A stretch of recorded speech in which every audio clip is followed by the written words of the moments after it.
Ya, dua saya di UI, S3 juga di UI, dengan eh, kerjasama dengan Hukui waktu itu di bidang teknologi laser, kemudian aplikasi laser.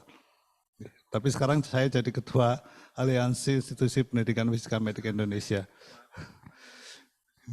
Jadi lasernya dibawa ke medical. Ya, begitu.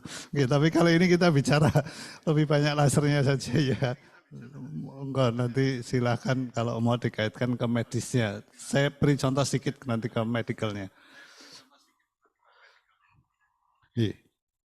Kita bicara tentang high power laser, induced plasma and its application.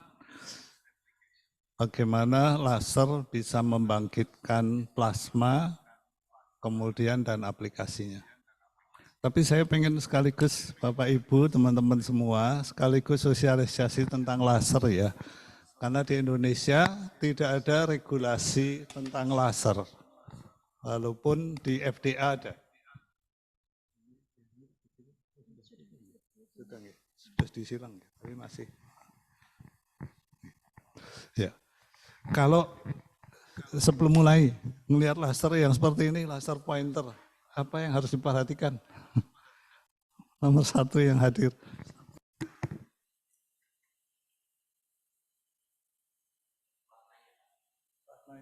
Warna dari lasernya, warna dari ininya, lasernya.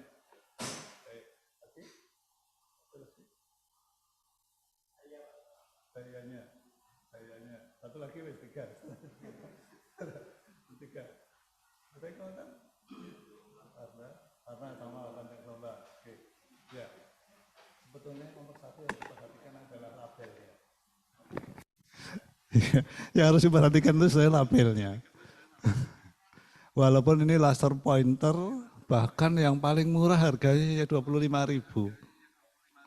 Walaupun ada yang 200.000. Sebetulnya yang harus diperhatikan ini ada labelnya. Labelnya ini warnanya merah. Kalau untuk simbol safety, ada kuning, ada merah. Kuning itu artinya attention, warning, merah artinya dangerous. Ini warnanya merah. Kalau dibaca dangerous. Walaupun laser pointer yang murah, dayanya hanya 5 miliwatt. Tulisannya kalau dibaca, karena ini kecil nih, sehingga biasanya nggak jadi perhatian. Sebetulnya ada warningnya dan ini wajib oleh FDA, setiap produk laser harus diberi label sesuai kelasnya. Ada laser kelas 1, kelas 2, kelas 3, kelas 4. Jadi laser nggak lulus SD, baru kelas 4, paling tinggi. Hanya sampai kelas 4, ya, 4A, 4B gitu. Nah ini yang, walaupun ini yang laser pointer biasa dipegang, walaupun anak-anak pegang, tulisannya dangerous. Dan yang harus dibaca adalah avoid direct exposure to eye. Nggak boleh langsung kena mata, hanya karena kecil sehingga biasanya tidak menjadi perhatian. Itu. Ini yang saya maksud, sehingga teman-teman fisika mohon juga jadi agen laser safety bagi masyarakat. Karena ini bisa jadi mainan anak-anak, kalau nggak sengaja diarahkan ke adiknya, bisa menyebabkan luka pada mata. Termasuk pada mata binatang, nggak boleh. Padahal ini laser yang kecil, yang harganya murah. Apalagi laser yang besar, nanti saya bahas high power laser. Ini ya, saya tunjukkan gambarnya. Mudah-mudahan, kalau dilihat, kan kecil ya. Tidak kelihatan karena kecil. Tapi kalau dibaca, digedein, ini yang merah, dangerous, ini yang kuning, yang laser kelas 2. Jadi laser pointer ini biasanya masuk kelas 3A. Tidak boleh kena mata langsung. Nah, sehingga sebetulnya nggak boleh jadi mainan anak-anak. Itu maksud saya mau ketemu. Ini kan masalah safety buat lingkungan keluarga, juga masyarakat umumnya. Nah yang laser kelas 2 ini yang dipakai di medical untuk positioning pasien. Kalau ini masih bisa kena mata tapi tidak lebih dari beberapa detik, masih aman. Yang labelnya kuning, kawasan laser kelas 2. Yang merah laser kelas 3A. Nah, nanti yang dipakai untuk pembangkitan plasma adalah laser kelas 4. Itu yang kelas 4 yang dayanya lebih tinggi. Jadi pembagian 1, 2, 3, 4 itu berdasarkan energi atau dayanya. Kalau laser kontinu yang ditulis di label adalah panjang gelombang, kemudian kelasnya, dan dayanya. Kalau laser kontinu. Tapi kalau laser pulsa, energi, panjang gelombang, energi. Bukan daya tapi energi, lalu lebar pulsanya. Lebar pulsanya. Ada 4. Bedanya itu. Kemudian sambil mengulas sedikit ya, laser ini kan cahaya istimewa karena ada 4 sifat istimewa. Merahnya tidak hanya merah tapi monokromatik. Kalau merah itu kan bisa panjang gelombangnya cukup lebar. Ada merah muda, merah tua, mungkin merah STW gitu ya. Merah itu lebar. Tapi ini tidak hanya merah, tetapi memancarkan satu panjang gelombang. Misalnya kalau laser helium neon, itu 633 nanometer. Berarti tidak hanya satu warna, tapi satu panjang gelombang, monokromatik. Ya, walaupun ada pelebaran kira-kira 1 nanometer. Kemudian yang kedua, beam divergennya sempit, hampir tidak menyebar, meskipun menempuh jarak yang jauh. Kemudian intensitasnya tinggi, sesuai dengan namanya, light amplification. Cahaya yang diperkuat, amplification. Jadi sebetulnya gampangnya laser adalah cahaya yang diperkuat. Amplifikasinya meliputi 2 hal, baik amplifikasi dari sifat cahaya sebagai partikel, sebagai fotonnya diperkuat dengan proses stimulasi, tapi di dalam resonator juga diperkuat dari sifat gelombangnya dengan interferensi konstruktif. Jadi penguatannya dengan 2 sifat cahaya dipenuhi semua. Penguatan cahaya sebagai partikel dengan proses emisi stimulasi, penguatan cahaya sebagai gelombang dengan dimensi resonator. Sehingga betul-betul intensitasnya menjadi sangat tinggi tadi, sehingga tidak boleh kena mata. Yang keempat, koheren, ya, fasenya sama semua. Semua foton memiliki fase yang sama, baik spasial maupun temporal. Terus, ya. Jadi dikatakan karena punya 4 sifat istimewa, berarti kita anggap cahaya yang istimewa. Ini kita bedakan yang laser kontinu. Contohnya yang ini adalah laser kontinu, energinya misalnya dayanya 5 watt, setiap keluar kan ini keluar terus menerus ya. Kemudian yang bawah adalah yang laser pulsa. Ini contoh kalau saya punya laser, yang ini contoh laser pointer tadi, misalnya laser semikonduktor yang 5 miliwatt, panjang gelombangnya 632,8. Ya contoh helium neon. Yang bawah contoh laser Nd:YAG, laser zat padat juga, yang energinya misalnya 50 milijoule, panjang gelombangnya 1064, kemudian lebar pulsanya 5 nanosekon. Artinya setiap satu shot dia hanya terpancar selama 5 nanosekon. Dayanya 50 milijoule. Sehingga kalau kita hitung peak power density-nya, energi dibagi lebar pulsa, kemudian dibagi lebar berkasnya, kita dapat 1,4 gigawatt. Sehingga kenapa tadi judulnya high power laser. Dari yang tadinya hanya 50 milijoule, tapi kalau kita hitung peak power-nya menjadi 1,4 gigawatt. Meskipun hanya dalam waktu 5 nanosekon. Tapi dayanya menjadi sangat tinggi. Hingga kenapa disebut high power laser. Jadi high power laser bisa kita peroleh dari laser pulsa.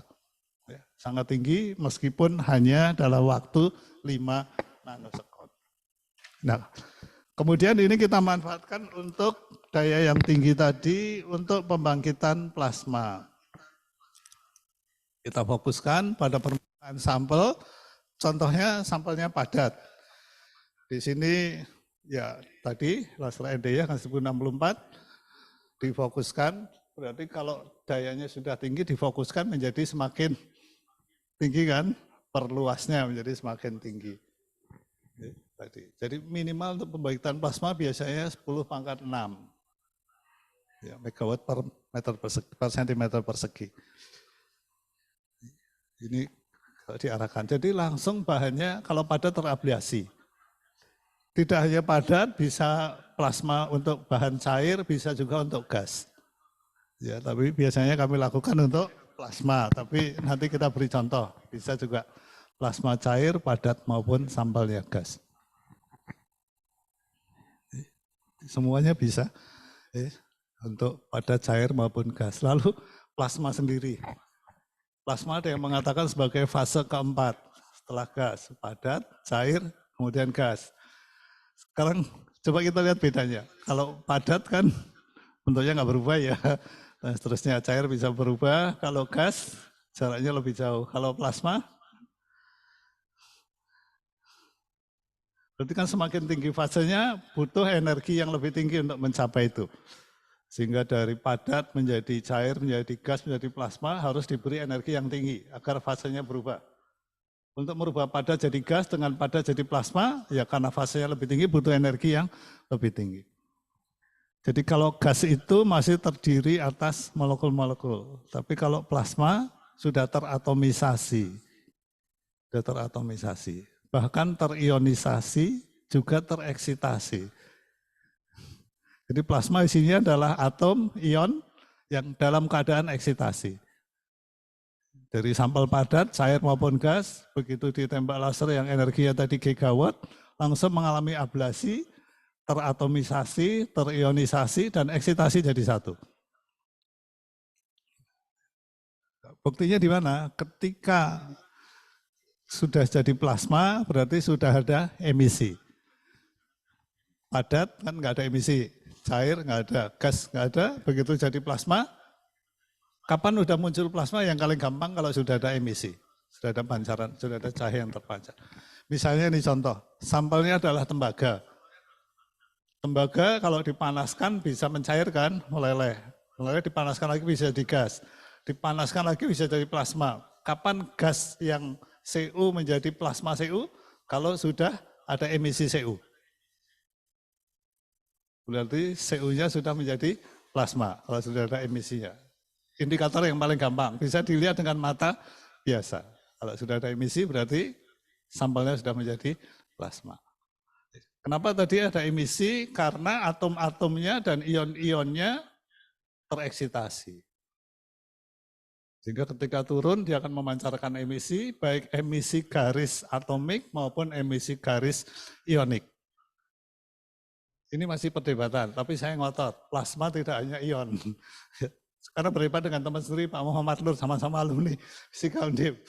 Pak Nur bilang plasma pasti ion, saya bilang enggak, plasma bisa atom, bisa ion. Saya punya buktinya, ada emisi atomik, ada emisi ionik. Ketika Cu ditembak laser jadi plasma, kalau kita ukur panjang gelombangnya, ada panjang gelombang emisi atom Cu, ada panjang gelombang emisi ion Cu. Berarti di dalam plasma ada atom, ada ion, tidak selalu ion. Itu fungsinya itu ya. Saya masih berdebat. Ya, tapi kita punya bukti ya. Jadi boleh berdebat, boleh ngotot asal bisa menunjukkan faktanya walaupun dengan temasuri. Ya, ini contoh kalau kita akan mendeteksi plasmanya.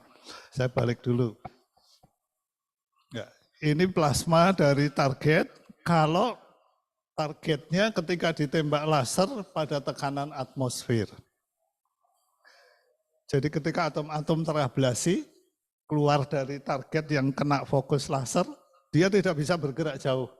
Karena tekanan udara sekitarnya tinggi. Sehingga emisinya kecil, kira-kira 1,2 mm. Ada emisi putih sangat cerah, seperti lampu blitz. Ya. Begitu ditembak, ada emisi itu. Berarti kalau ini tembaga, berarti di sini sudah terjadi plasma tembaga yang ada emisi putih cerah. Nah, kalau kita bilang putih cerah kan berarti polikromatik. Ya. Oke. Sebetulnya tidak hanya polikromatik. Ada polikromatik dari plasma primer, ada emisi garis atomiknya. Tapi karena ditekan oleh gas yang tekanan atmosfer, dia tidak bisa berkembang. Sehingga awalnya emisi kontinu, harusnya berikutnya, tahap berikutnya emisi garis, atom atau ion.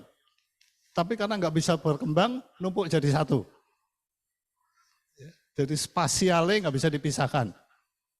Awalnya ledakan awal itu emisi kontinu, kemudian emisi kontinu mendorong gas menyebabkan shockwave, shockwave-nya akan mengeksitasi atom dan ion, kemudian menjadi emisi garis.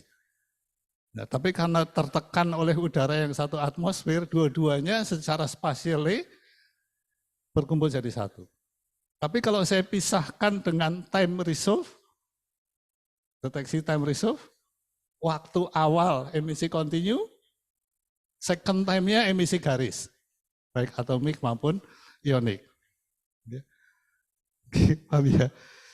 Gitu. Jadi sebetulnya terpisah, tapi terpisahnya dari sisi waktu, dari sisi spasialnya nggak terpisah. Kalau plasmanya dibangkitkan pada tekanan atmosferik. Sehingga kalau mau mendeteksi emisi garisnya ya harus pakai teknik time resolve. Kita harus pakai sampling scope yang pengalaman sih harus minimal 500 MHz sampling scope-nya. Atau 1 GHz atau 2 GHz, tapi minimal 500 GHz. Baru bisa sampling scope-nya memisahkan yang emisi kontinu dan emisi atomik atau ioniknya. Kalau pembangkitannya pada tekanan 1 atmosfer. Nah, di forum internasional teknik ini disebut LIBS, Laser Induced Breakdown Spectroscopy. Plasma yang dibangkitkan oleh laser pada tekanan atmosferik. Nah, emisi garisnya bisa macam-macam nanti. Kemudian yang kedua, tapi kalau plasmanya saya bangkitkan pada tekanan yang lebih rendah, ini dulu. Awalnya beamnya kena permukaan, kemudian energinya berarti memanaskan, kalau dilihat pelan-pelan, setelah panas kemudian melting, lalu evaporasi, lalu menjadi plasma. Setelah menjadi plasma, ada shockwave, shockwave-nya akan mengeksitasi atom dan ion yang lepas dari target. Ya, sehingga ada emisi atomik dan ionik. Kemudian setelah lasernya selesai, ada crater yang kena tembakan laser, walaupun dimensinya hanya order mikrometer. Kira-kira diameternya dalam order mikrometer. Jadi bekas tembakan ini kalau satu shot tadi karena kan fokusnya kecil, berarti bagian kerusakan di target itu hanya sekitar jari-jarinya belasan mikrometer, kedalamannya juga. Sehingga kalau kita hitung massa yang menguap jadi plasma, kira-kira hanya dalam order mikrogram. Mikrogram kelihatan enggak? Kalau saya punya cincin emas ditembak pakai laser lalu menguap 1 mikrogram, nggak kelihatan. Nggak kelihatan. Nggak kelihatan ya. Nggak kelihatan. Sehingga tadi karena tidak kelihatan menguapnya 1 atau 10 mikrogram, bisa dianggap metode non-destruktif kalau diaplikasikan. Karena rusaknya hanya dalam order mikrogram. Gitu ya, kecil ya, tapi sudah berplasma. Ini sama tadi. Nah, kalau pada tekanan yang rendah, sekarang saya turunkan tekanannya, tidak 1 atmosfer. Dari tadi 1 sampai 760 torr, lalu saya masukkan dalam ruang, turunkan tekanannya sampai 2 torr atau 1 torr, baru ditembak laser. Berarti saya menembak sampel pada lingkungan tekanan rendah. Maka awalnya, waktu awal ini plasma primer tadi, lalu karena tekanannya rendah, plasma primernya berkembang jadi plasma sekunder. Kelihatan warnanya hijau. Kalau targetnya adalah tembaga, hijau itu dari emisi garis tembaga yang sekitar 528 nanometer, kemudian 515 nanometer, hijau semua. Lalu yang ini kalau pakai, lupa saya, kaca. Warnanya beda. Sehingga kelihatan warnanya beda. Berarti kalau warnanya saja beda, panjang gelombangnya juga beda. Kemudian, nah ini ada keuntungan. Kalau tadi ketika tekanan tinggi, untuk mendeteksi emisi garis harus time resolve. Tapi kalau pada tekanan rendah, primer dan sekunder secara spasial terpisah. Primernya kecil, 2 mili, sekundernya bisa sampai 2 cm. Berarti di sini awal emisi kontinu, di sini emisi atomik atau ionik. Kelihatan dari warnanya. Berarti warna ini menunjukkan targetnya apa. Sesuai panjang gelombangnya. Dan tidak usah pakai time resolve. Tapi kalau diukur di sini ya yang terdeteksi kontinunya, kalau diukur di sini yang terdeteksi emisi garisnya. Sehingga tidak time resolve tapi cukup spatially. Kita bedakan tempat deteksinya, maka bisa membedakan yang kontinu dan yang emisi garis. Nah, berarti kan dia memancarkan panjang gelombang sesuai dengan elemen yang ada pada target. Maka aplikasi pertama adalah bisa digunakan untuk analisis kualitatif. Ya. Yang sudah dilakukan adalah mendeteksi cincin perak. Benar nggak perak? Ada yang perak murni, ada yang campuran, ada yang palsu. Ada yang palsu. Bisa dilihat, bisa kita bedakan dari spektrumnya. Karena begitu ditembak laser, plasma peraknya dibangkitkan, diukur panjang gelombangnya, kita bisa melihat kalau perak lambdanya berapa, campurannya panjang berapa, kemudian nanti bisa dihitung kadarnya.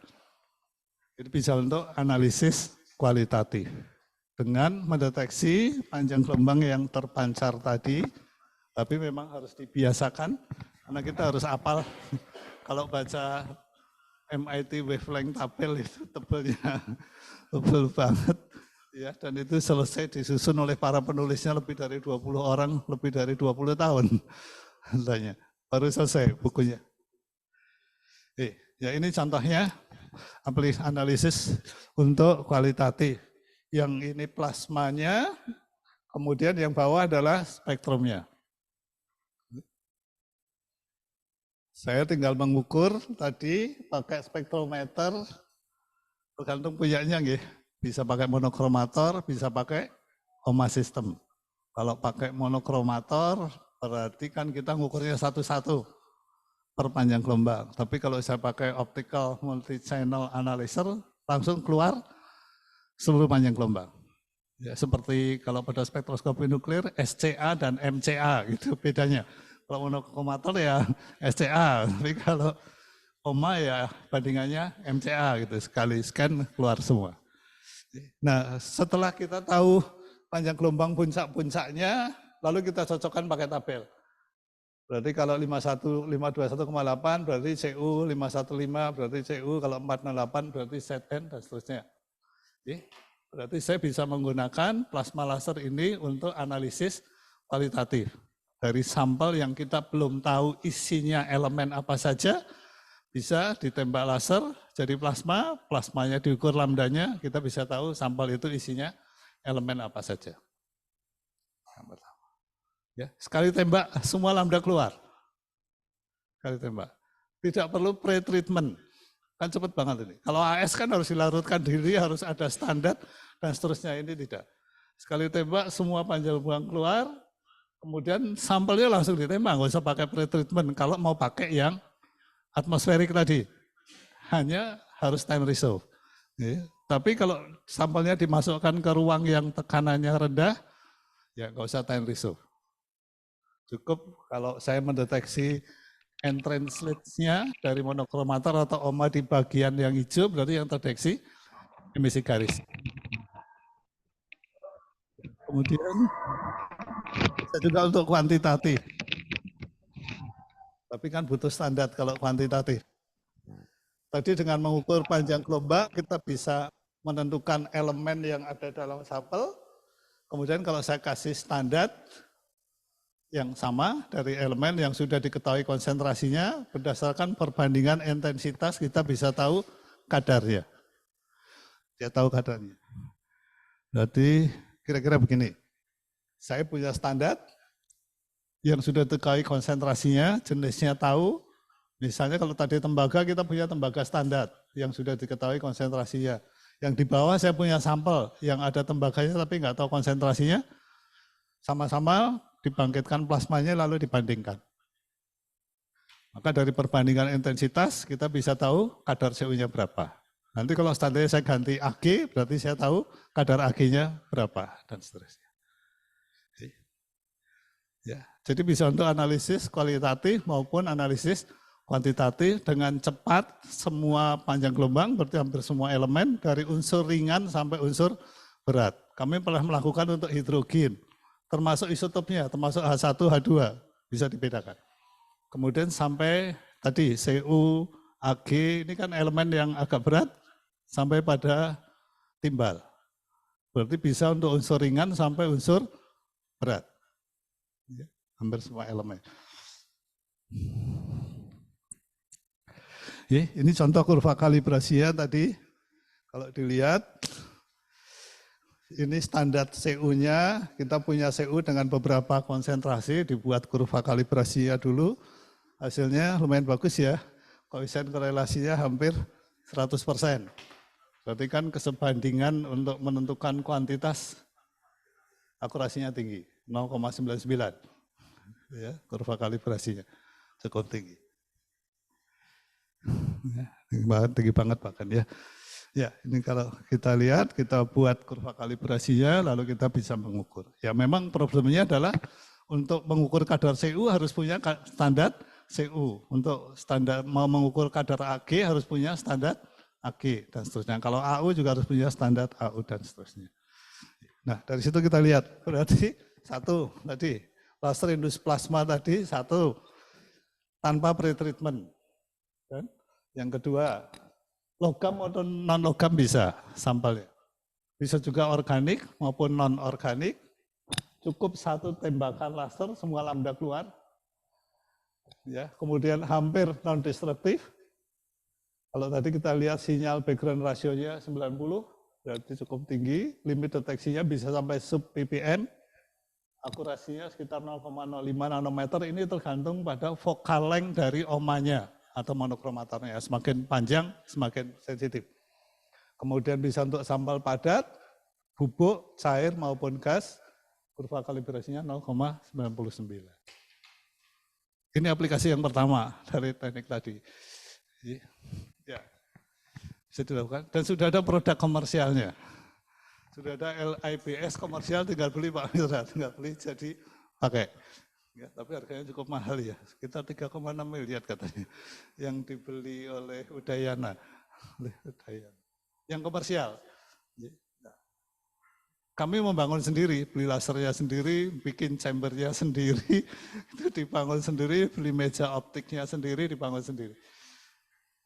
Bedanya kalau yang komersial ya sudah pakai apa yang ada, karena ini untuk riset kita bisa bongkar sendiri. Itu ya, sampai yang terakhir lasernya sudah discontinue, energinya turun, sudah discontinue, nyari teknisi nggak bisa, ya daripada nggak pakai bongkar sendiri. Seperti begitu. Baik, saya tunjukkan spektrometernya tadi. Yang ini nanti. Ya, setupnya seperti ini tadi. Kalau yang untuk analisis kualitatif atau kuantitatif. Mana ya?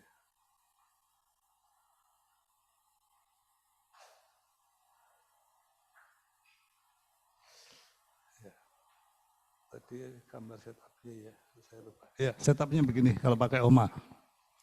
Jadi cukup dari sana laser diarahkan ke lensa, langsung ke target. Kemudian di sini serat optik diarahkan ke ini. Kalau di sini berarti yang terdeteksi dua-duanya, primer dan sekunder. Kalau ini saya geser, yang terdeteksi hanya emisi sekundernya. Langsung masuk ke OMA sistem, baca spektrum di monitor, seperti baca MCA. Langsung keluar lambdanya. Nah, hanya yang krusial adalah meletakkan ini. Serat optiknya harus pada posisi plasma sekunder, sehingga yang diterima masuk ke sana. Selektor panjang gelombangnya adalah emisi garis atomik dan ionik. Ya, tapi ini bisa kita geser-geser. Kita coba sampai tetap.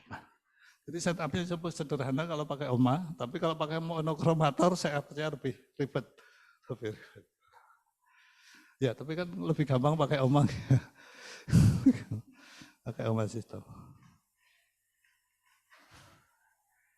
Ya, itu contoh spektrum. Nah, Ini kalau kita lihat yang biru awalnya adalah ini pancaran lasernya, kemudian ini emisi primernya tadi yang kontinu, lalu di sini emisi yang garis atomiknya. Jadi kira-kira kalau yang pada tekanan atmosfer, saya untuk mendeteksi garis emisi agar nggak kena emisi kontinu, di sini 1 mikrosecond sampai 10 mikrosecond baru disampling. Tapi kalau pakai yang tekanan rendah, nggak perlu. Nggak beda waktu, tapi sudah beda posisi, Ya, itu aplikasi yang pertama kalau digunakan untuk analisis kualitatif maupun analisis kuantitatif. Ini contoh aplikasi yang kedua, ini dicoba untuk membuat lapisan tipis, thin film. Lasernya ada di sini, kenapa dibelokkan? Ya, ada yang bisa menjawab. Kenapa kok nggak langsung dari sana aja?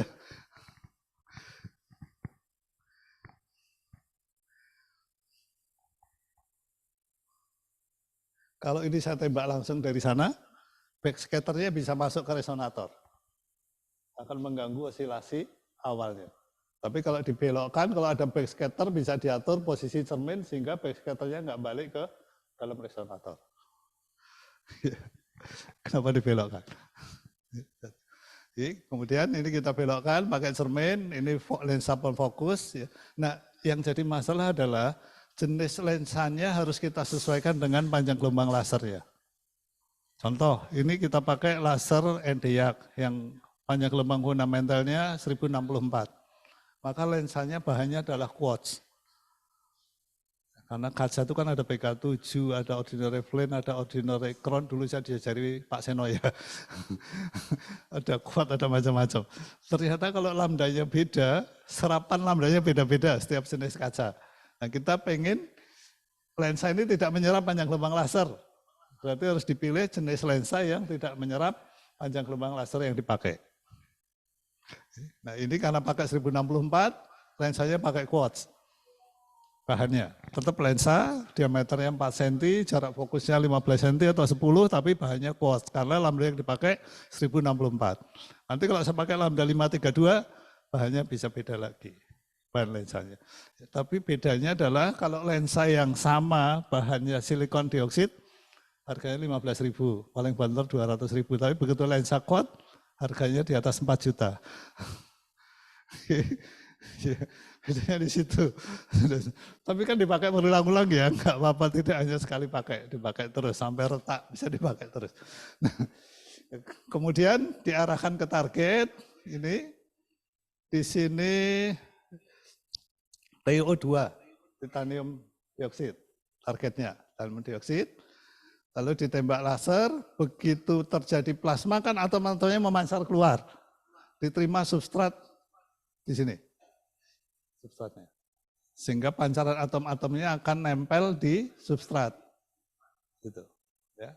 Tentu ini diulang-ulang, karena ini laser pulsa bisa diatur frekuensi repetisinya. Bisa 10 Hz, 15 Hz, 20 Hz, sehingga terjadi beberapa kali pancaran plasma, maka atomnya akan nempel di substrat. Lalu di sini diharapkan terjadi lapisan tipis. Nah, kita bisa mengatur posisi sudutnya. Sudut ini bisa dirubah-rubah, ini 45 derajat, nanti dicari yang optimal pada sudut berapa, lalu agar homogen lapisan tipisnya berapa. Nah, cuman problemnya yang ini sebelum dibuat, karena TiO2 itu bubuk, maka biar plasmanya optimal, dimailing dulu. Pudurnya dimiling, setelah dimiling kemudian dipres, dijadikan pelet. Dipres dengan pelet, ditekan dalam keadaan vakum. Sehingga dari bubuk menjadi seperti pil, tablet, gitu ya. Agar kalau ditembak lebih efektif. Jadi contohnya kita miling dulu sekitar 3-4 jam. Kemudian dibuat pelet, baru dijadikan sampel untuk membuat lapisan tipis. Ini hasilnya. Jadi setelah dimiling beberapa jam lalu dipres, jadi seperti ini dari bubuk. Kemudian baru dijadikan sampel. Jadi hasilnya ini untuk TiO2 yang 5 gram serbuknya kita miling kira-kira 3 jam dengan ini kecepatannya 1000 rpm sudah sampai jadi pelet. Nah di situ yang butuh preparasi agar jadi peletnya. Kalau mau dipakai untuk itu. Hasilnya ya kita uji. Ya, hasilnya kita uji pakai SEM ya. Kita lihat ukurannya lalu bisa XRD. Kita lihat benar nggak yang menempel, TiO2-nya udah nempel belum, lalu homogen enggak. Kemudian ukuran grains-nya berapa, grain size-nya berapa, bisa dicek pakai SEM atau pakai TEM silahkan, kemudian pakai XRD. Ya, untuk meyakinkan sudah terbentuk lapisan tipis, ini hasil SEM-nya, sudah terbentuk lapisan tipis, kemudian kita bisa melihat ukurannya. Ini kita bandingkan yang gambar A kalau enggak di milling, tapi dipres langsung ditembak, yang ini kalau milling dulu selama 3 jam baru ditembak. Ternyata lebih bagus lapisannya setelah milling. Bedanya. Prosesnya juga lebih homogen. Nah, seterusnya. Ya, terserah, nanti lapisan tipisnya bisa lapisan tipis apa, mau dibuat dioda, mau dibuat solar cell dan sebelumnya silahkan. Ya, tapi ini adalah dimanfaatkan untuk teknik pembuatan lapisan tipis. Itu contohnya. Ini kalau kita lihat ordernya nanometer karena ternyata grain size-nya di bawah 100 nano. Dari SEM tadi ya, ukurannya di bawah 100 nanometer. Berarti kan kita buat lapisan tipis dalam order nano. Oke, berarti sudah bisa dianggap ini teknologi nano. Maksimal 100 nanometer. Oke, ini contoh hasil TEM dan SEM-nya. Ya, ini hasil EDX-nya. Bahwa betul yang menempel di substrat silikon dioksida adalah TiO2. Untuk membuktikan tadi, sudah jadi lapisan tipis. Betul nggak lapisan tipisnya adalah TiO2. Ya, dicek pakai EDX, hasilnya betul. Ya, ini kesimpulan untuk yang itu. Yang kedua, aplikasi yang kedua, kita bisa menggunakan laser indus plasma ini untuk pembuatan thin film. Ya, baru sampai di sini. Aplikasinya kemarin ketika COVID kita gunakan untuk melapis base umum. Di coating dengan lapisan tipis ya dari AG, karena AG itu bisa membunuh bakteri. Sehingga kalau disentuh bakterinya udah mati semua. Gitu ya, ada satu bis sumber alam kemarin yang sukarela digunakan untuk riset. Ya, jadi catnya di coating pakai ini. Sehingga ketika COVID kemarin dipakai, tapi COVID sudah selesai ya sudah selesai. Tapi artinya kalau diteruskan kan bisa berlanjut ya Bapak Ibu. Ya, kemudian yang kedua, kita ganti sampelnya sekarang yang agak ke medical. Yang ketiga, ya sama, teknik yang sama. Ini untuk aplikasi klinis, nah, tadi kita bilang lasernya dipakai untuk medik juga. Sama, masih pakai teknik laser fast deposition, tapi untuk membuat bahan kontras pada CT scan. Karena kadang-kadang misalnya CT scan itu tidak pakai density optik, ukuran gelap terangnya, tapi pakai CT number. Jaringan tubuh manusia dibagi menjadi 2000 CT number, min 1000 sampai plus 1000. Min 1000 itu yang paling lunak, berarti udara, 0 itu air, plus 1000 adalah tulang yang paling keras. Plus 1000. Kemudian tulang lunak sampai tulang keras berapa? Tulang lunak sampai tulang keras, tulang yang paling lunak itu CT number-nya 300. Tulang yang paling keras CT number-nya 1000. Ya. Nah kadang-kadang dokter untuk membedakan citra ini tulang keras atau tulang lunak, sama-sama tulang. Tapi yang lunak CT number-nya 300, yang keras CT number-nya 1000. Kadang-kadang kurang jelas, sehingga perlu ditambah bahan kontras agar gradasinya lebih jelas. Nah ini kita pakai untuk membuat bahan kontras. Kita buat bahan kontras, sama, setupnya itu di bawah. Berarti lasernya ditembakkan ke sampel yang di bawah, tapi harus lewat pelarut, solusinya diletakkan di sana. Ini kendalanya agak banyak. Karena lasernya kena bahan cair dulu, baru kena sampel di bawah yang akan dijadikan agen kontras. Lebih gampang, saya cari. Nah yang ini, lebih gampang begini. Sama ya, kita kan. Oke, itu platnya, akomodasinya sebagai pelarut, berarti ketika terjadi plasma, atomnya lepas dari sampel yang di bawah, kemudian langsung larut di dalam cairan, nanti diputar pakai magnetic stirrer, untuk lebih homogen larutannya setelah selesai. Nah, kemudian kita coba bedakan hasilnya. Ini kalau energinya beda, yang kiri ini hasil larutan tadi kalau ditembaknya pakai 4 Joule per cm persegi, yang kanan pakai 6 Joule per cm persegi. Oke, yang ini lebih pekat. Di energi yang makin tinggi kelihatan lebih gelap, yaitu di sana. Laser flow-nya beda. Nah, lalu ini diminumkan pada pasien sebelum di-scan. Sehingga lalu ditunggu sebentar agar secara metabolik menuju ke organ yang akan diperiksa, nanti gambarnya akan lebih jelas. Ini kalau kita lihat, kalau beda energinya, ini diameter grain size-nya. Lalu,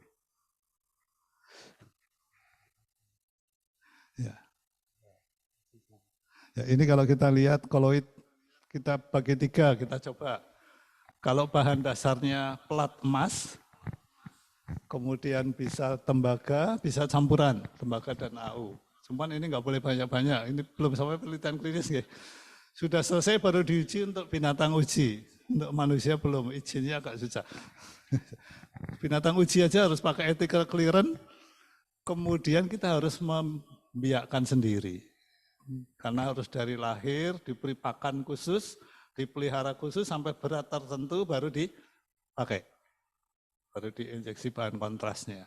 Sehingga, dan itu karena uji terhadap makhluk hidup, harus ada izinnya. Cukup ribet ngurusnya. Itu baru sampai binatang, uji gimana kalau ini sampai ke pasien. Manusia harus nyari volunteer, harus ngisi inform consent, harus ada etika. Tapi alhamdulillah sampai binatang uji selesai. Ya, ini bedakan kalau tadi bahan yang ditembak, dilarutkan adalah emas, kemudian dilarutkan, kemudian yang kedua kalau perak, yang ketiga campuran. Kemudian kita aplikasikan untuk bahan kontras. Ini hasil uji pada tikus putih.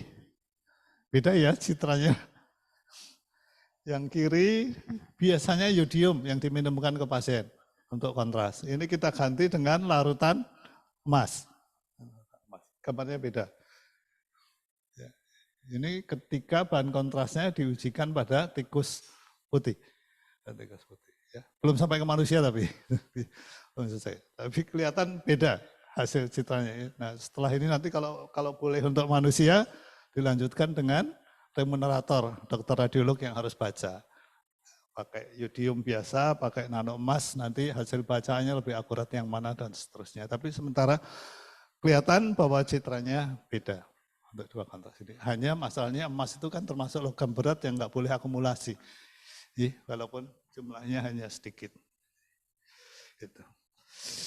Baik, jadi itu 3 contoh mungkin cukup ya untuk contoh aplikasi laser plasma, bisa untuk analisis kualitatif, bisa kuantitatif, bisa untuk pembuatan lapisan tipis, bisa juga untuk klinis.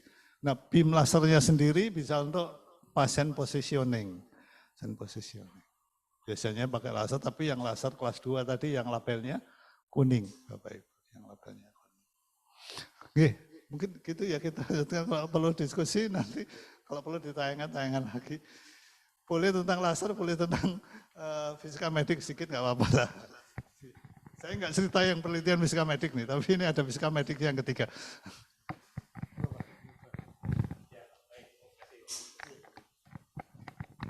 Baik, terima kasih Prof. Wahyu, menarik sekali. Kita masuk ke diskusi, silakan Bapak Ibu. Oh, silakan Pak Rosid.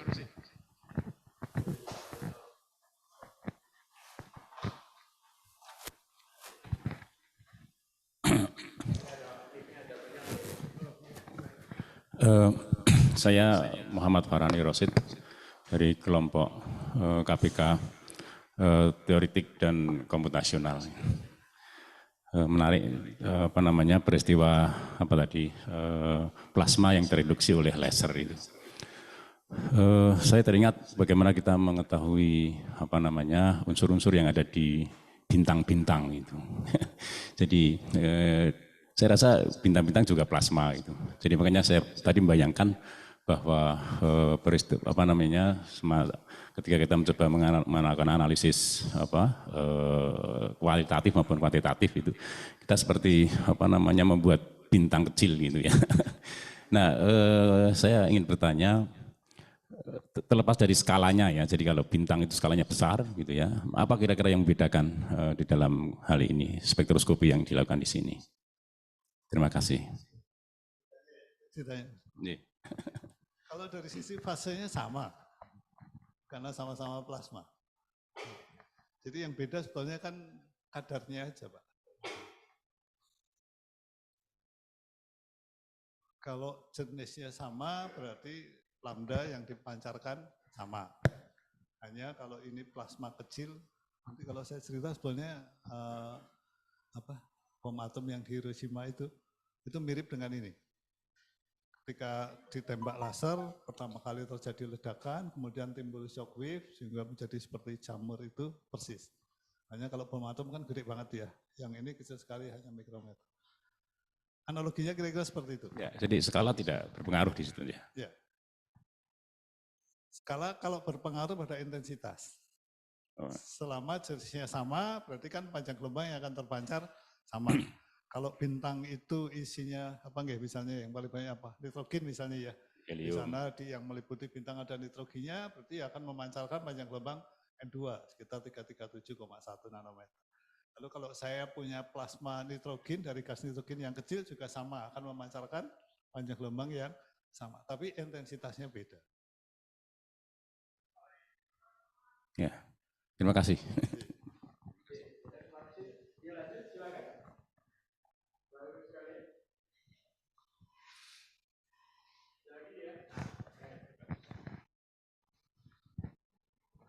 Tas, ya. Baik Prof, di sini izin tanya. Terima kasih sebelumnya atas presentasinya. Saya dulu juga pernah meneliti mengenai LIPS, laser induced breakdown spectroscopy. Tapi pada saat dulu, saya izin tanya, saat dulu tuh saya kesulitan saat sampelnya itu lunak. Nah, sampel lunak serta pada fase cairan.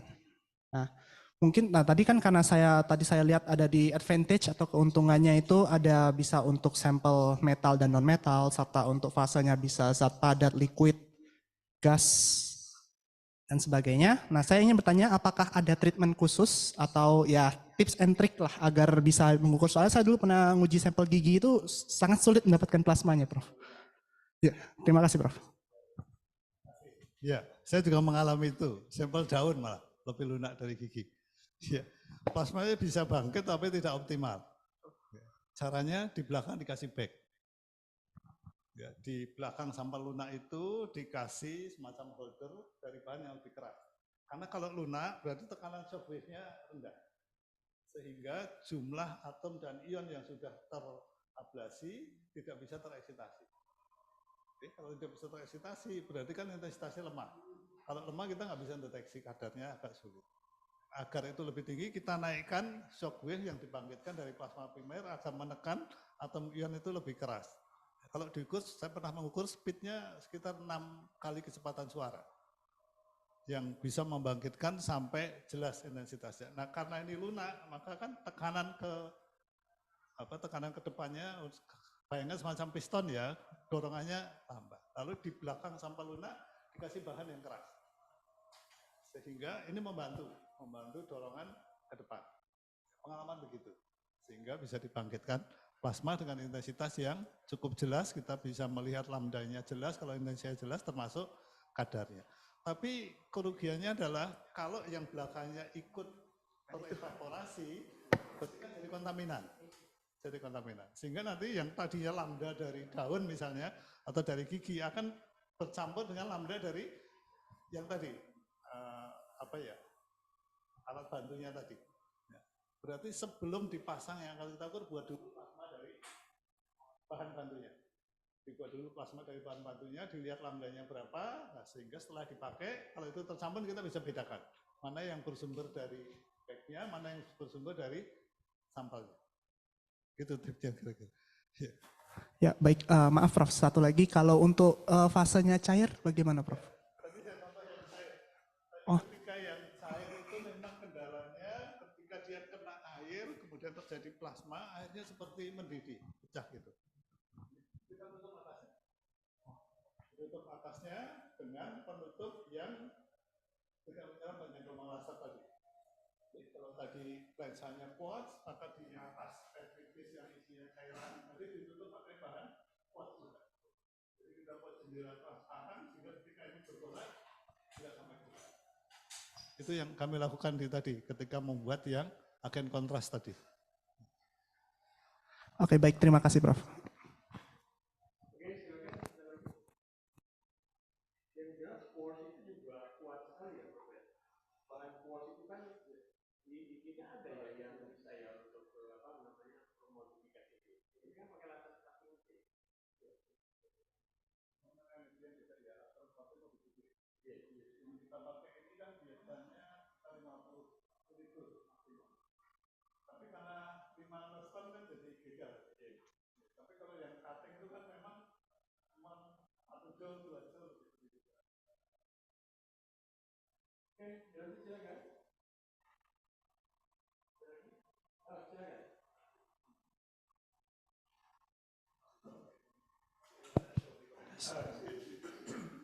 Ya, terima kasih Prof. Mitra. Ya, terima kasih pada Prof. Wahyu sudah menyampaikan presentasi. Ini menarik Prof.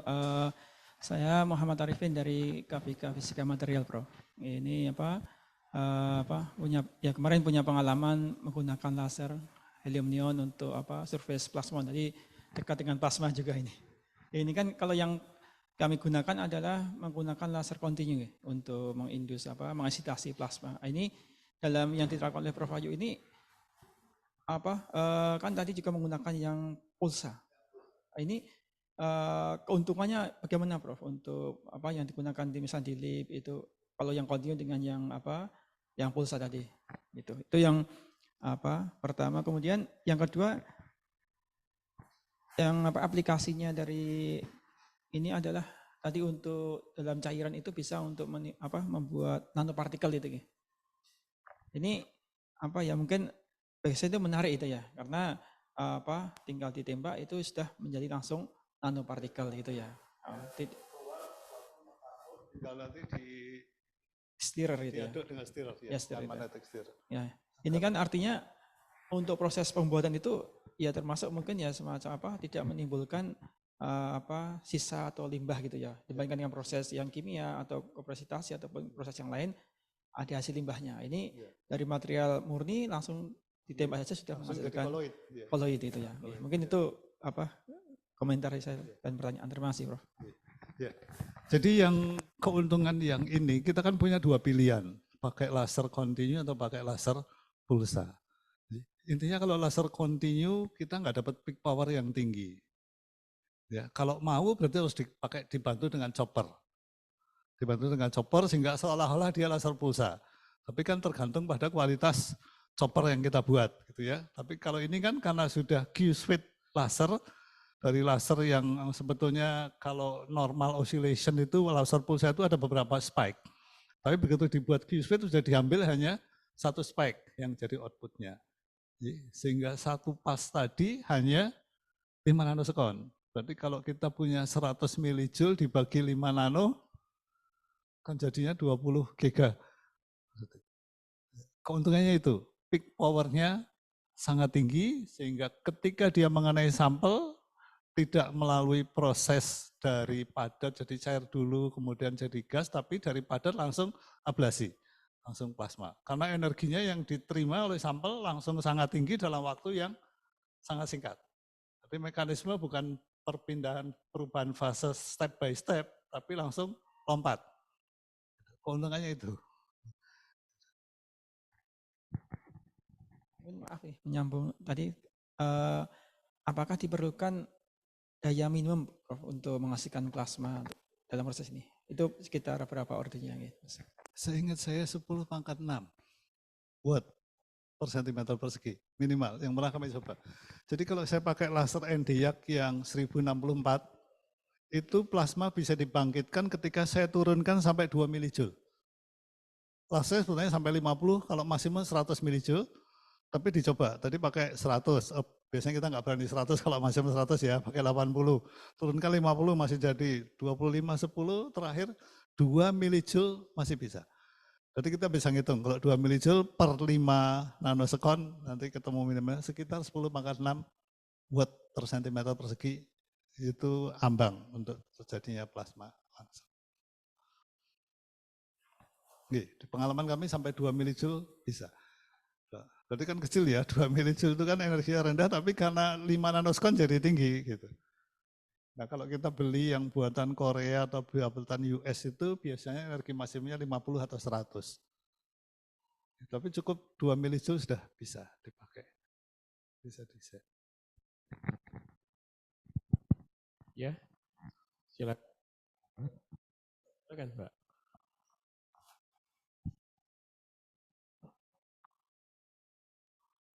Santai aja ya. Iya, Kan kita sambil reuni ya, Pak Mitra ya.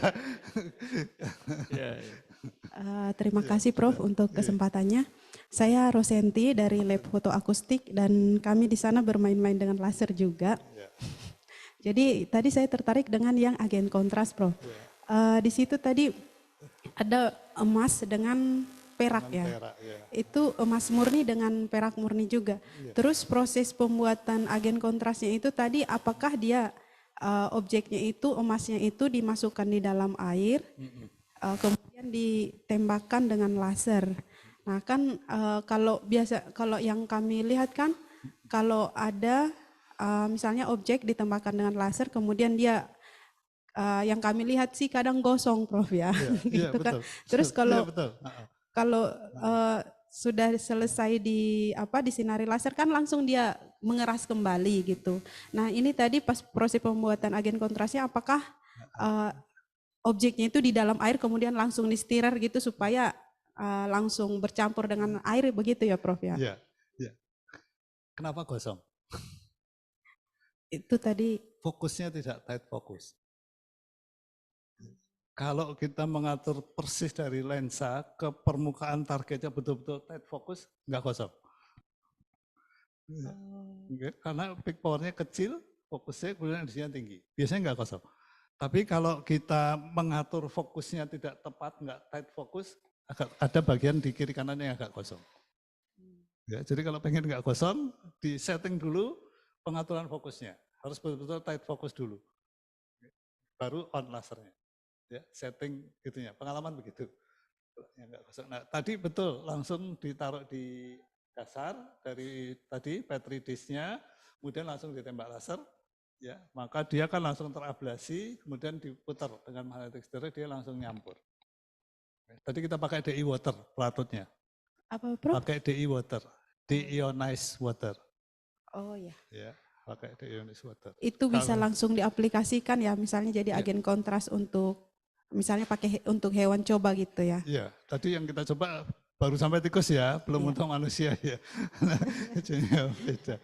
Biasanya kan pakai yodium, biasanya yang diberikan bahan kontras itu yodium. Lalu ini kita nyoba pakai tadi larutan emas atau perak ya. Di beberapa jurnal internasional memang sama, meneliti hal yang sama, tapi juga belum sampai ke manusia. Tapi Prof saya ini lagi, kan itu pakai emas 24 karat gitu. Pasti ditimbang, apa nggak banyak hilang emasnya Prof, rugi kan Prof. Gitu. Terima kasih Prof. Emas yang eksperimen ini kita pakai emas standar, produk dari Metallico Company Jepang, 5N, 99,999%. Kira-kira ukurannya 10 kali 15-20 cm. Plat, tebalnya 2 mili. Harganya cukup mahal karena ini memang standar, emas standar. Gitu ya. Tapi tadi sebetulnya satu kali tembakan laser berapa toh? Hanya 10 mikrogram yang terevaporasi. Jadi kalau harga emas 1 gram berapa nih? Dihitung, kemudian kita ambil sekitar 10 mikrogram aja kan nggak mahal sebetulnya. Ya, emasnya memang mahal ya, tapi kan ternyata yang kepakai hanya dalam orde belasan mikrogram. Ya. Anggap 10 mikrogram, berarti kan 10 mikrogram per gramnya berapa gitu kan. Berarti kan nggak mahal sebenarnya ya. Tapi kan nggak boleh beli 10 mikrogram ya. Kalau pakai antam gitu ya? Pakai antam bisa. Ya, gitu. Antam bisa ya? Ya, kemungkinan bisa. Kita bisa coba ya. Ya, cuman ketika kita riset kita pakai emas yang memang plat standar untuk riset ya, untuk riset. Karena kita pengen kemurniannya tinggi kan ya. Ya, tapi tadi ya, emasnya memang mahal, tapi kalau dihitung misalnya ini diproduksi gitu kan berarti perlarutan berapa cc tadi hanya butuh anggap saja 10 mikrogram. Jadi kalau hitung harganya 10 mikrogram itu kan seperberapa dari harga per gram kan? Ya mungkin nggak mahal ya Pak ya kalau dihitung. Baik Prof, terima kasih Prof, itu aja. Terima kasih. Ya kebetulan nih beliau ini sedang S3 Ya. terkait juga agen kontras ini Prof. Iya. Untuk PDT ya rencananya. Untuk? Photodynamic therapy. Oh, Iya, untuk yang lagi Iya. riset agen kontras. Ya. Oke, Ya, silakan. sudah, Ada yang lain? lancar. Silakan. Mumpung ada ahli nih di LIP nih. Ya, saya pernah Prof ke Iya. Ya, standar komersil Pak. yang Siapa? Heri ya? Prof. Heri ya? Pak Heri Suyanto. Ya. Heri Suyanto, betul Prof. Heri Suyanto. Ya, Pak Heri Suyanto. Jadi yang punya itu UI dulu, Bu. Karena ketika kami masih ngumpul di UI termasuk Pak Heri. Ya. Iya. Jadi saya S3, Pak Heri S2. Oh. Itu. Jadi itu kan dibagi. Satu mahasiswa S3 paling enggak harus diikuti 3 mahasiswa S2. Lalu temanya kita bagi-bagi gitu ya. Jadi antaranya ketika saya S3 salah satunya Pak Heri Suyanto. Kemudian sekarang UI sudah kelihatannya nggak jalan karena prodi optonya dipindah dari di bawah pasca sekarang jadi di bawah elektro. Dulu di bawah fisika koordinasinya. Kemudian digeser ke elektro sekarang kalau nggak salah. Ya, kemudian dari program studi jadi KPK. Padahal akreditasinya sebenarnya kan eman-eman ya. Eman-eman. Ya, problemnya itu. Kemudian yang punya lagi di Syahkuala, Pak. Syahkuala sama. Beli seperti yang di UI, kemudian di Undip, saya punya 2, ya, satu saya yang beli, satu Pak Ali yang beli kemarin yang baru. Jadi cuma ada, sekarang tinggal Syahkuala, Undip, Udayana, lalu ada lab swasta, Maju Makmur Mandiri Research Center Foundation yang di Sringsen, yang Pak Hendrik. Kami selalu ngumpul di sana. Semua, dari Syahkuala, dari Undip, dari Udayana, dari BINUS, dari UNY ya. NY juga kami selalu riset bersama di Maju Makmur Mandiri Research Center setiap tahun dengan Jepang, dengan Pakistan. Lalu ada dari Jerman juga ya, timnya berapa. Oke. Ya, silakan. Silakan. Silakan.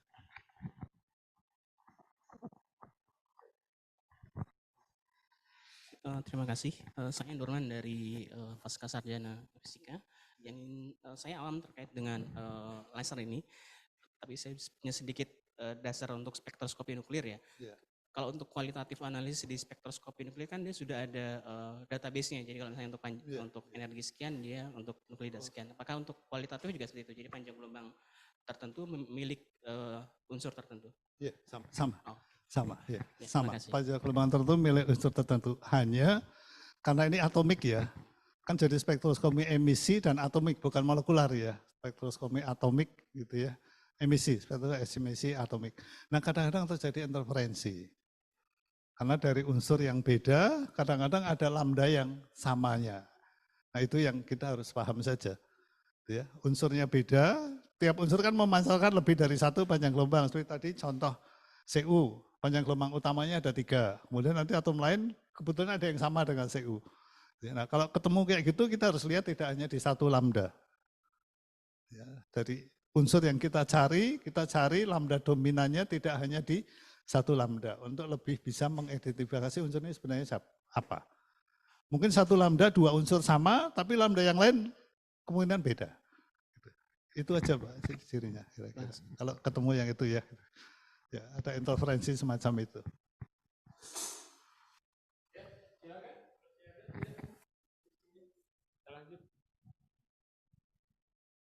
Saya belajar interferensi dulu di sini waktu S1. Waktu ngerjain spektroskopi nuklir ya. Ya, itu kan juga terjadi interferensi reaksi sehingga reaksinya beda tapi pancaran lambdanya sama. Gitu. Jadi dulu ya makanya saya suka cerita Bro, bahwa dulu kita itu punya laser cukup kaya raya ya dulu. Ada ion, ada T-sphere tuh ada juga kita. Terus ada juga NDA sampai third harmonic gitu ya. Second, third tuh ada. Dari laser ada. Yang Pak Mas Guntur yang betul. Ya cuman ya tuh sekarang ini itu lasernya sudah sudah pensiun. Pensiunnya kenapa? Iya. Ya karena jarang digunakan. Jarang digunakan. Sampai yang third harmonic itu belum pernah digunakan kayaknya. Iya. Betul, sayang. Kalau ada yang mau dibongkar lagi aja. Asal itu. paham tadi. Betul, karena kita juga spare partnya sekarang sudah mulai aus ya. Ya. Iya. Kita sekarang betul, makanya sekarang itu semua dikumpulkan di gudang, Bro. Nah, kita pakai yang laser-laser murah. Padahal punya yang mahal. Iya, betul, yang bagus. Iya, betul. Ya, Endiak itu kan harganya ratusan juta, kalau yang bagus pakai third harmonic udah miliar itu. Iya, betul. Betul. Gitu ya. Iya. Jadi sebetulnya Pak Mitra, kalau itu nggak rusak, biasanya hanya drop energinya. Nah, drop energi itu problemnya dua. Kalau yang paling ringan hanya masalah pendingin. Pendingin yang sudah tidak optimal. Ya, pendinginnya biasanya DI water. Kalau nggak punya DI water, kita bisa ganti pakai aqua bides yang bebas pirogen. Ya, saya nekat coba itu, karena nyari DI water kadang susah.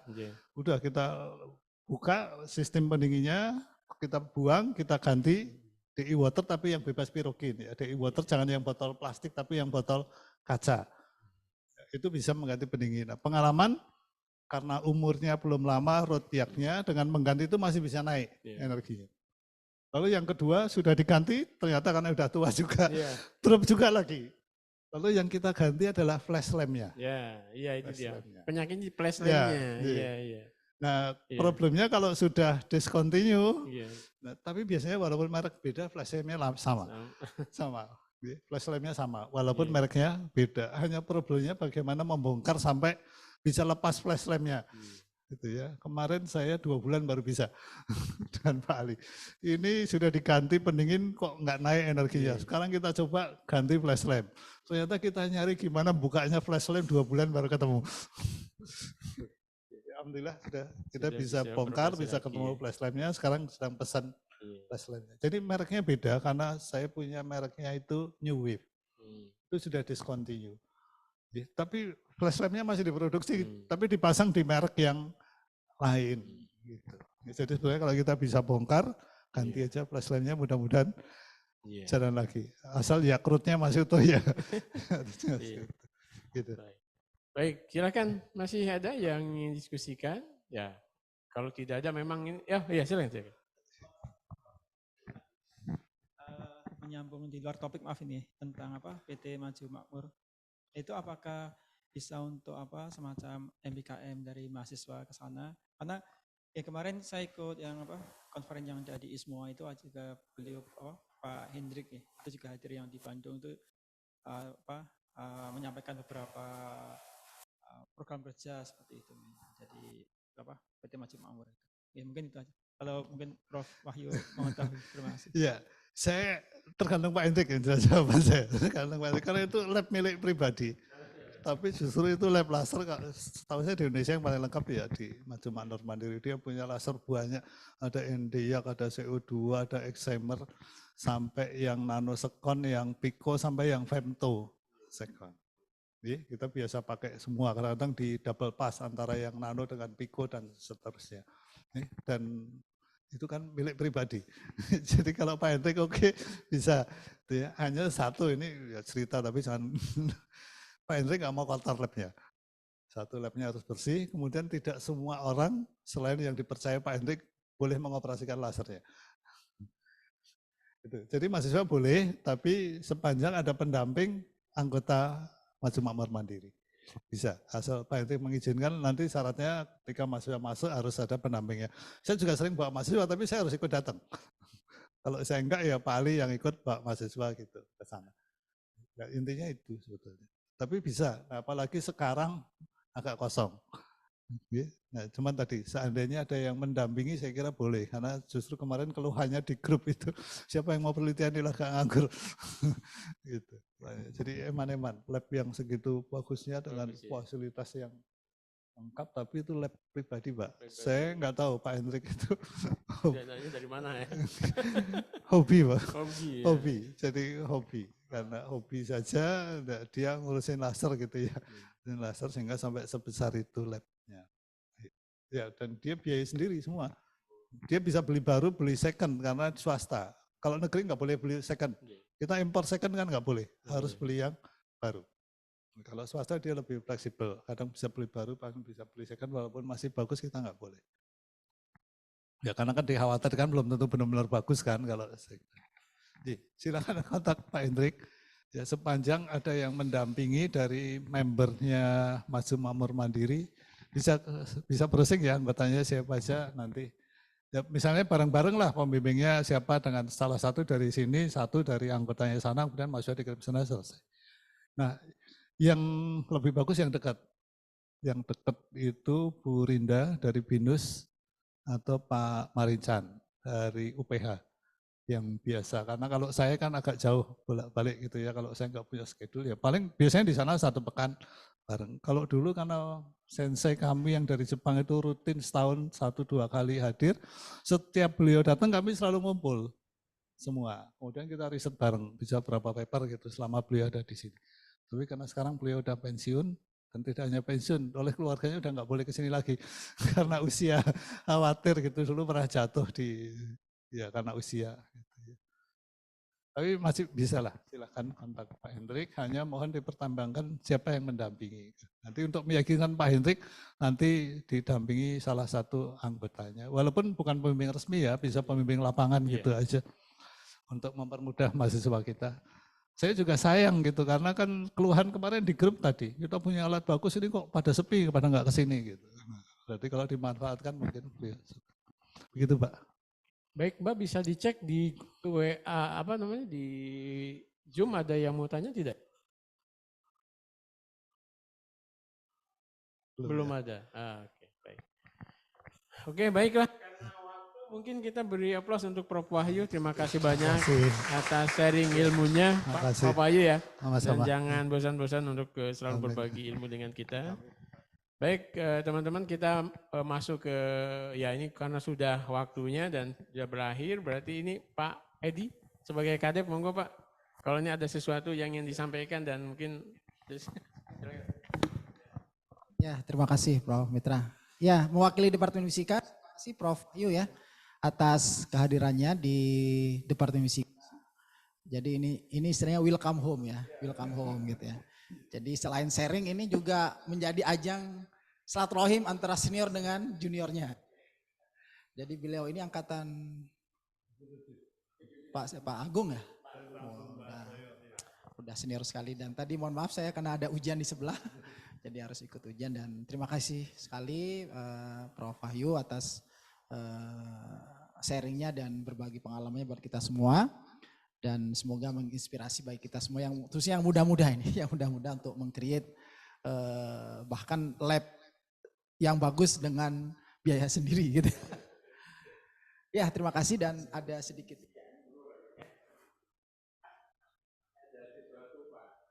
Ya, dari departemen.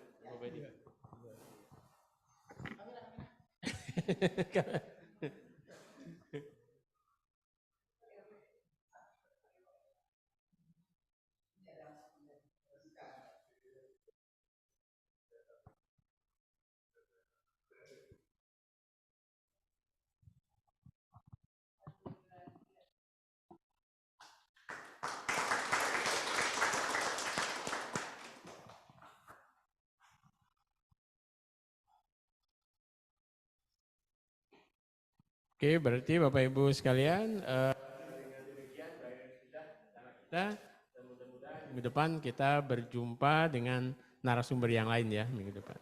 Terima kasih, saya tutup. Wassalamualaikum warahmatullahi wabarakatuh.